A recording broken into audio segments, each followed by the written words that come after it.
What's going on, guys, and welcome back to the Drop Top Performance YouTube channel.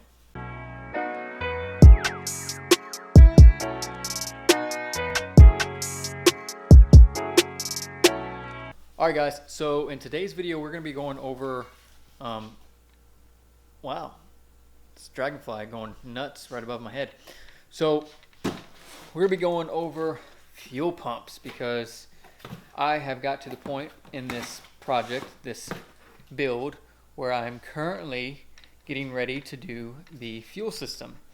Now, I want to go ahead and warn you guys because I don't want to make anybody too upset here.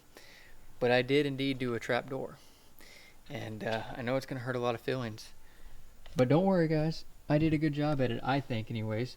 My buddy over at Trailer Park Motorsports, Kevin, I believe he's one of the first ones to do it. I took a little bit different approach, but realistically it's the same thing. His is just a little bit smaller, and then instead of sideways like mine, his is this way because I have a convertible.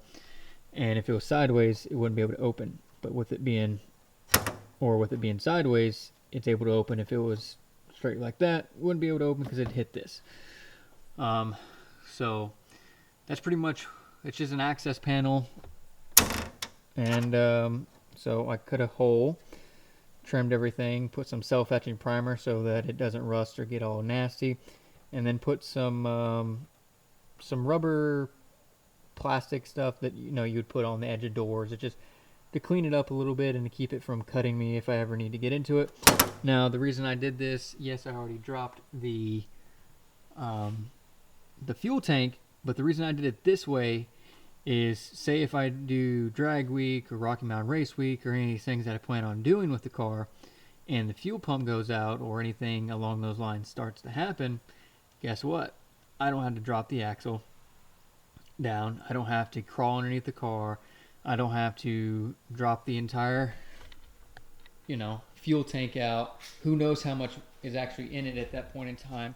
All I have to do is come here, pop these two off, boom, boom, lift this sucker up, and I got full-blown access to anything and everything that I need when it comes to the top of the fuel tank. So yeah, I know in the comments you guys be like, oh, you ruined the car, blah, blah, blah, blah, blah. Well, yeah, you're probably right, but what are you going to do, right? That's just my 2 cents on it. And if you don't like it, then tough titty said to kitty, because guess what? It's not your car. Alright, so let's go ahead and get back to the reason that we're doing this video, other than me trying to entertain you people the best that I can.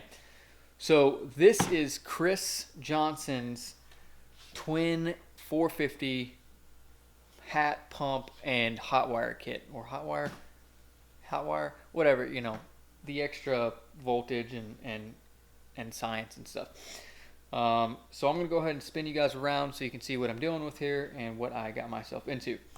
So this fuel pump is good for anywhere between 12 to 1500 horsepower.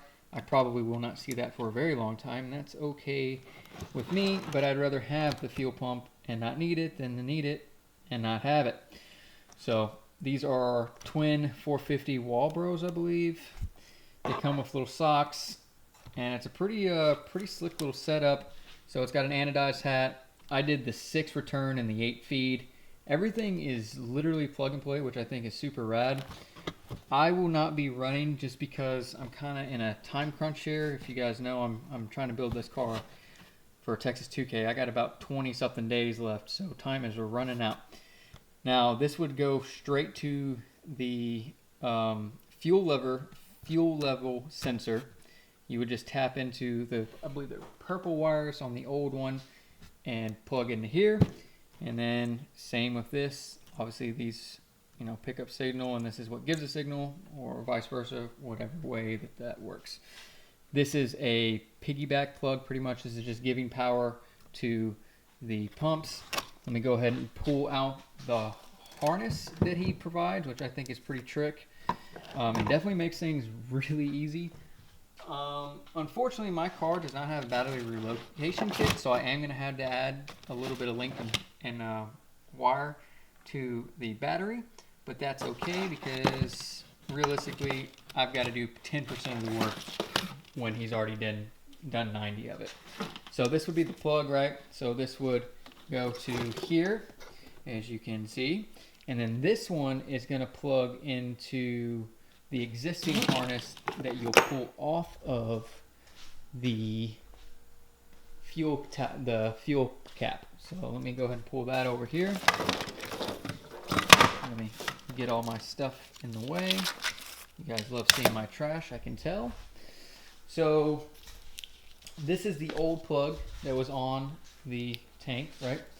So this is going to go to the block on the rear of the vehicle, which you guys will probably be able to see if I bring it down here.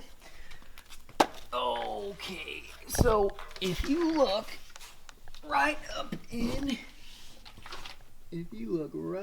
there, you'll see a set of plugs coming out of the body of the vehicle.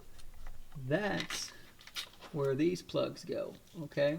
So that would plug into there, that gives it power, so on and so forth.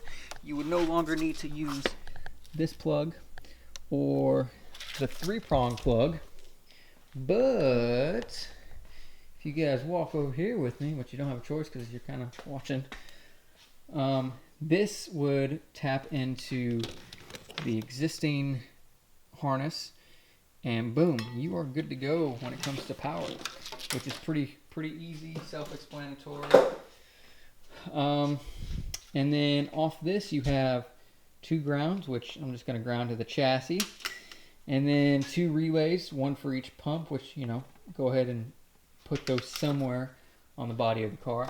And then these are going to be your guys that run up to the battery. If you had a battery relocation kit, this would work super easy, but unfortunately I am going to have to cut these and extend to the front of the vehicle, but it's, you know, what are you going to do? I don't really care. Comes with like 2 mini fuses. Let me go ahead and pop these suckers off. They're probably like 30 amps, and yep, they're 30. So that's pretty trick. Gonna be able to hide that somewhere, and if I ever lose a fuel pump, you know, I can, that'll be my first little choice to look at. So I'm gonna be using these dual 450s, which is good for, you know, 12 to 1500, depending on if you're running pump gas or E85. And to be honest right now, just because of the time crunch, I do plan on going flex fuel here in a little while, but right now it's not super important for me. I just need to get this car running and driving and get some testing in before it gets too late. More about the fuel system. I'm using a Racetronics regulator, but I bought their kit, right? And I gotta be honest, man, I thought when I bought it, it was like, this is gonna be everything I need.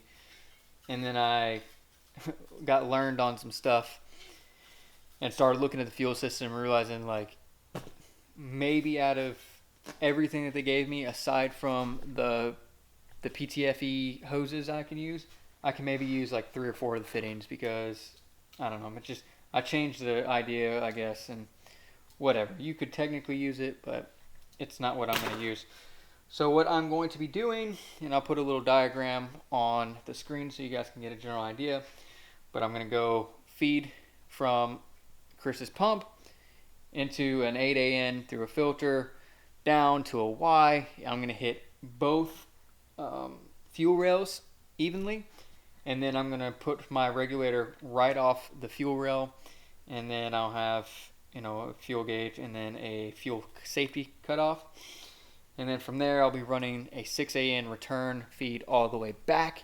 Now eventually when I go to do the flex fuel stuff, I will be running the flex fuel off the return as well, right off the side. That way it has no type of interference or anything like that. But like I said, that's just things that I'm not really worried about right now.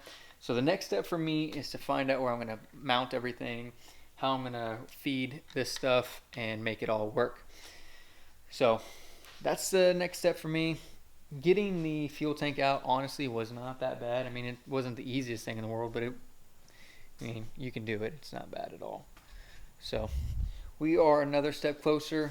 It's actually only like, I filmed the other video from Friday, like yesterday. So I've made a lot of progress in a day. I feel like So next will be some stuff from Trick Chassis, which is going to be pretty exciting too, because I definitely need it, because the 60 foot on this car is absolutely god awful.